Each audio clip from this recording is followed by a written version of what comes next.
Cécilia Conny et son ange gardien, 5e petite histoire. L'examen d'histoire ou la leçon de franchise. L'année scolaire 1915 venait de commencer. Papa suivait de très près mes études et donnait une grande importance à mes notes de classe ou de conduite. Il était heureux lorsqu'il pouvait lire sur mon carnet d'écolière « Première de classe » et je me réjouissais du bonheur causé ainsi à mes parents. Cependant, je n'eus que 2 fois l'honneur de la première place. J'étais ordinairement la 2e. J'avais en effet une compagne très intelligente et travailleuse qui se classait régulièrement première. Les 2 seules occasions où j'obtins cette place, ce fut avec elle. Nous avions obtenu la même note. Cette année-là, papa me dit « Si tu obtiens la première place, tu me causeras un immense plaisir et je te ferai un beau cadeau. » Je le promis et m'efforçai par mon application en classe de tenir ma promesse. Je puis d'ailleurs affirmer qu'il n'y avait aucune matière qui me préoccupât vraiment. Malgré cela, j'implorais chaque jour mon bon ange, sans oublier d'aller rendre visite à la Sainte Vierge quand j'étais à l'école. Que de neuvaines n'ai-je pas faites pour obtenir cette fameuse première place. Mais je ne la désirais que pour faire plaisir à mon dévoué papa. Je l'aimais tellement. À la fin du trimestre, je me sentais forte sur toutes les matières du programme. Aussi étais-je à peu près certaine d'avoir au moins les mêmes notes que Firmina, ma rivale. Hélas, un beau matin, je m'éveillai toute fiévreuse et dus rester au lit. Cette malencontreuse indisposition me fit perdre 2 semaines de classe. Désireuse de combler mon retard, j'étudiais avec encore plus d'ardeur et réussis à rattraper mes compagnes. Seul un chapitre d'histoire m'échappait, celui concernant la fameuse guerre de Troie. Il me fut impossible de l'étudier. Mais je me consolais en disant « Est-il possible qu'à l'examen, je tombe sur ce chapitre ? Mon bon ange et la Sainte Vierge ne le permettront pas. » Les examens commencent. Tout se passe si favorablement que je suis sûre d'être aussi bien placée que Firmina. Restait toutefois encore à passer l'histoire. Faisant un effort désespéré, je parcourus en diagonale le fameux chapitre de la guerre de Troie, ce qui n'était évidemment pas suffisant pour la retenir en détail. Je me souvenais d'une seule chose, sans doute à cause de son originalité, l'épisode du cheval géant dans le ventre duquel s'étaient cachés les guerriers grecs. L'interrogation eut lieu par écrit. M'approchant du bureau de sœur Clémentine, notre maîtresse, je tirai un billet. Tremblante d'émotion, je l'ouvris et lus « La guerre de Troie ». J'étais à peine revenue de ma surprise qu'une compagne me tire par la robe. Elle paraissait aussi nerveuse que moi. « Changeons, me dit-elle. Je sais la guerre de Troie et j'ai tiré la guerre des Mèdes. » J'eus aussitôt une lueur d'espoir. Je savais si bien ce chapitre que j'étais certaine d'obtenir 10 sur 10 et je serais sauvée. Mais avant que je puisse adresser un mot à ma compagne, voici que je sens sur mon épaule la main de mon ange gardien. Et j'entendis au fond de moi-même ces mots. Quelle proposition! Commettrais-tu une si vilaine action? Mieux vaut avoir un 0 loyalement qu'un 10 en recourant au mensonge. Alors je répondis à ma compagne. Ce serait tromper notre maîtresse, tu le sais bien.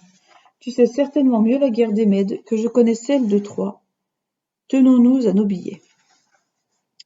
À la fin des examens, Firmina fut classée première et moi 4e, à cause de la malheureuse guerre de Troie sur laquelle j'avais séché lamentablement. La note qui me fut donnée pour cette épreuve fut comme un point noir sur toutes les autres. Histoire universelle, 0. Quand, toute rougissante, je m'en fus présenter les résultats à papa, je sentis à nouveau se poser sur moi la main de mon bon ange. Je n'eus pas le cadeau promis, mais la douceur qui m'envahit à cet instant les valait tous. Je dois ajouter que si papa n'eut pas ce jour-là le bonheur qu'il attendait sur moi, il l'eut maintes fois par la suite, car Firmina s'en alla avec ses parents dans une autre ville. 6e histoire, la belle histoire de Cyprien, ou l'initiation à l'apostolat. Mon père étant en garnison à Santa Vitória, ville de l'extrême sud du Brésil, nous vînmes nous y établir. Notre nouvelle maison se trouvait face à un hospice pour nécessiteux. C'était une longue bâtisse comportant un seul rez-de-chaussée dont la plupart des chambres avaient une fenêtre donnant sur la rue. Or, dans l'une d'elles, se trouvait un bon petit vieux paralysé qui ne pouvait bouger que la tête et le bras gauche. De la maison, je pouvais le voir, assis sur une couchette, appuyé contre 2 oreillers. Son lit était tout proche de la fenêtre, et cette dernière toujours ouverte. Maman, l'ayant remarqué, en eut pitié, et se chargea de lui offrir chaque jour un repas. Un jour, j'accompagnai Acacia, notre bonne. Je n'avais jamais vu le vieillard que de loin, de notre fenêtre, d'où je distinguais sa belle barbe blanche. Ce jour-là, je le vis de près. Acacia ne me permit pas toutefois d'entrer dans la chambre. Je dus l'attendre à la porte, mais à quelques pas seulement du lit. Je pus ainsi l'observer attentivement.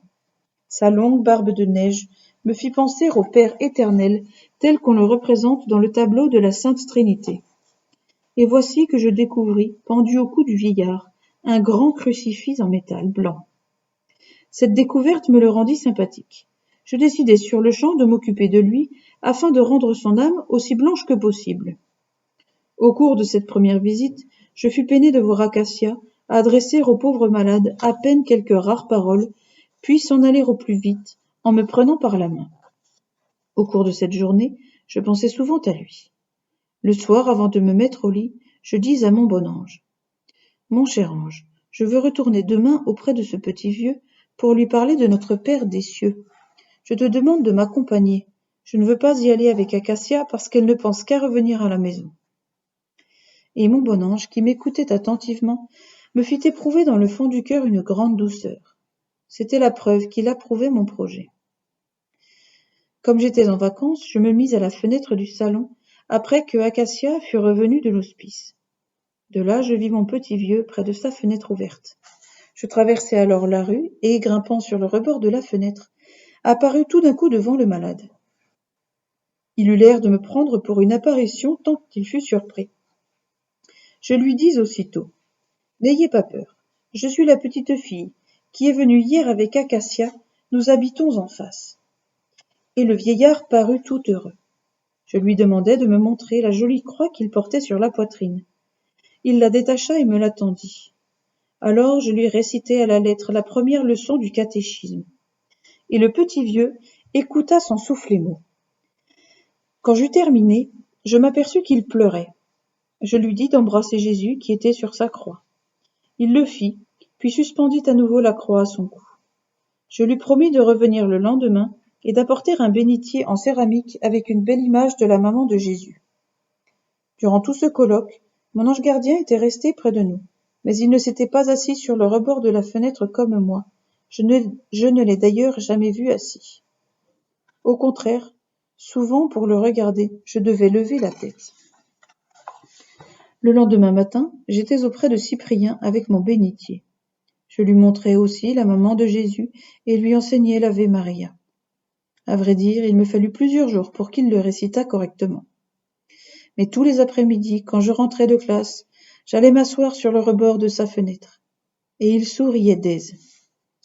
Quand il pleuvait, on ne me laissait pas sortir, mais je faisais des signes à mon ami par les vitres du salon. Au bout de plusieurs mois, mon petit vieux avait appris le Notre Père, l'Ave Maria, la prière à l'ange gardien et le Souvenez-vous. C'était un beau résultat. À la fin de l'année scolaire, je reçus comme prix un joli chapelet blanc, mon premier. Aussitôt, je courus le lui montrer et lui appris à le réciter. Cyprien savait bien le Notre Père, l'Ave Maria et le Gloire au Père, mais il ignorait encore les mystères du rosaire. La raison de cette ignorance était simple. Sa petite catéchiste ne les savait pas non plus. Mais je les lui lisais dans un livre, tandis qu'il égrenait sagement son chapelet. Un soir que je me trouvais assise près de la fenêtre du salon, tandis que Cyprien, sur mon conseil, récitait en face son chapelet, une pensée me vint à l'esprit. Mère Raphaël a dit en classe que ceux qui ne sont pas baptisés ne vont pas au ciel. Et une autre pensée surgit, qui m'arracha de grosses larmes. Cyprien n'est pas baptisé, mon grand ami ne pourra donc pas aller auprès de Jésus et de la Sainte Vierge. Perplexe, je regardais mon ange gardien. Il était là. Et comme venant de lui, une nouvelle pensée illumina mon âme. Je puis baptiser Cyprien, et je sais comment faire, parce que mère Raphaël nous l'a appris. Et aussitôt je reproduisis tous les gestes dans mon imagination. Quel dommage qu'il fasse nuit, pensai-je, j'aurais porté tout de suite cette bonne nouvelle à mon ami. Le lendemain, après la classe, je grimpai sur le rebord de sa fenêtre et lui expliquai ce que je comptais faire. Il accepta tout d'avance. Toute heureuse, je commençai aussitôt une instruction sur le baptême. « Cher Cyprien, lui dis-je, mère Raphaël a dit que le baptême efface tous les péchés commis par les personnes adultes. Vous êtes un adulte.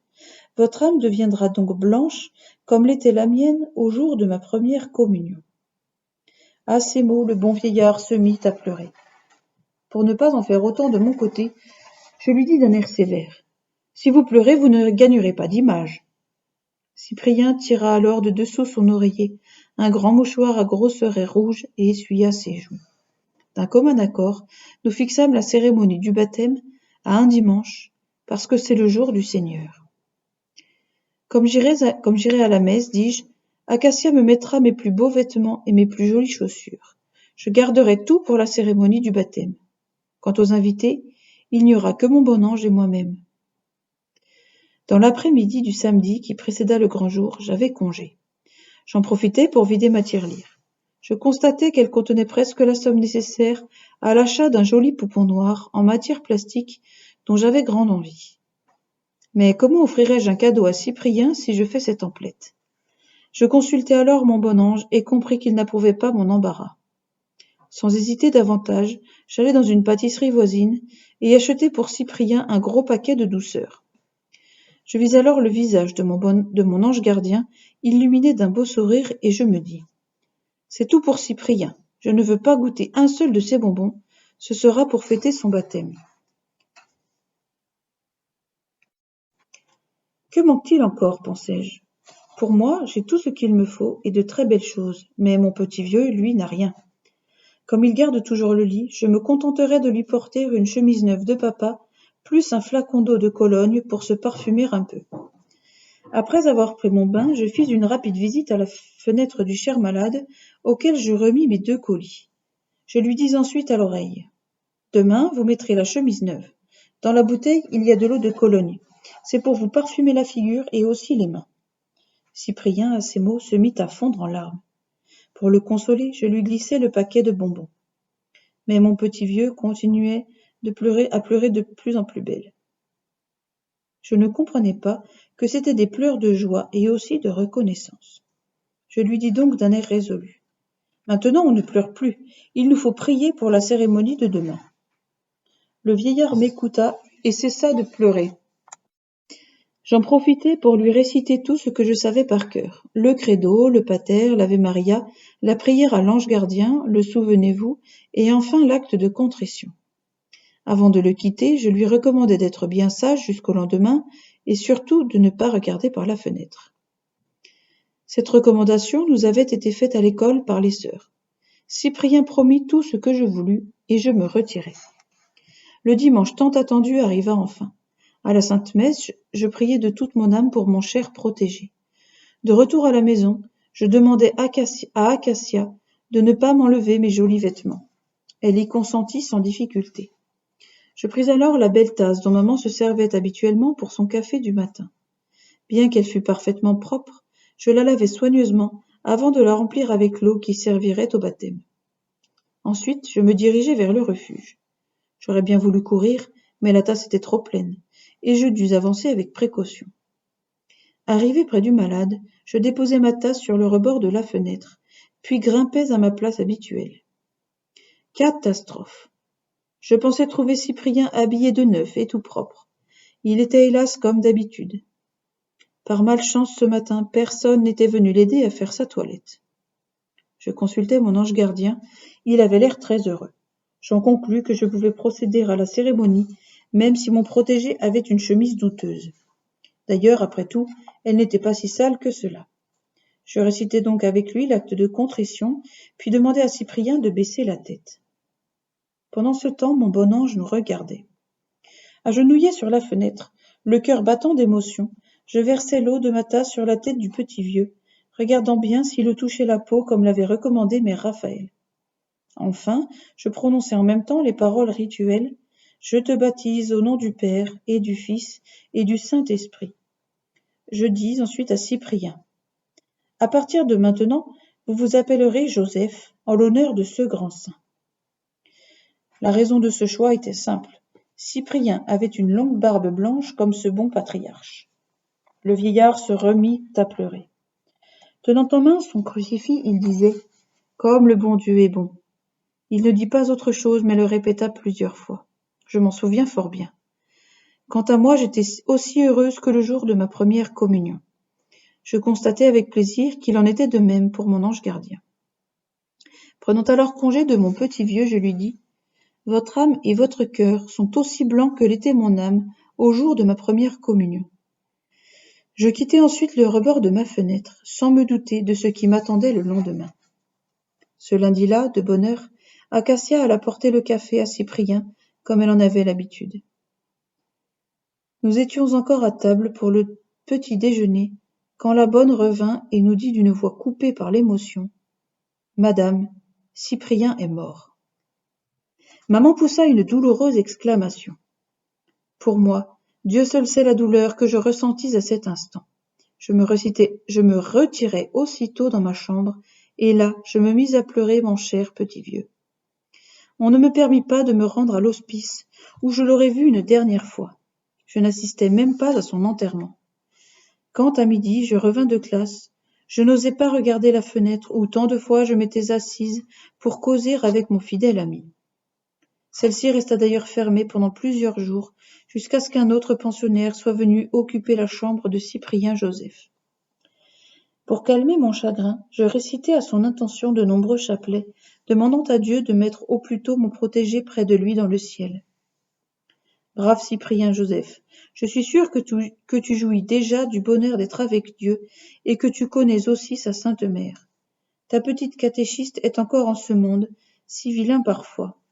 Mais pour le jour de sa grande fête, où elle entrera elle aussi au ciel, tu es dès maintenant un de ses invités.